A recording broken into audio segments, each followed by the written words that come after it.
இன்று வாலண்டைன்ஸ் டே. உங்கள் ராசிக்கு காதல் சின்னம் எவ்வளவு கிடைக்கிறது? வாங்க பார்க்கலாம். மேஷம் 90% காதல் வாழ்வில் புதிய திருப்பம், இனிமையான நாள்.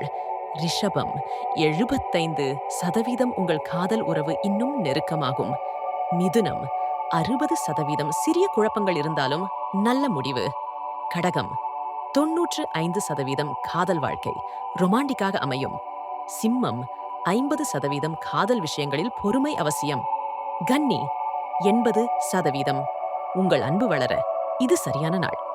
துலாம் 85% காதல் மலரும், இனிமையான சந்திப்புகள்.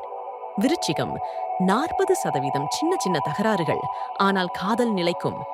தனுசு 70% அதிர்ச்சியூட்டும் மகிழ்ச்சி, நல்ல நேரம் தொடங்கும். மகரம் 65% மனதில் இருக்கும் சந்தேகங்களை விட்டுவிடுங்கள். கும்பம் 90% காதல் உறவு மேலும் உறுதியாகும். மீனம் 95% புதிய காதல் தொடங்க வாய்ப்பு. இன்று உங்கள் நாள். உங்கள் ராசிக்கு எவ்வளவு பெர்சன்டேஜ் கிடைச்சது? கமெண்ட் செய்யவும். இந்த வீடியோவை உங்கள் பிரியமானவர்களுக்கு ஷேர் செய்யுங்கள்.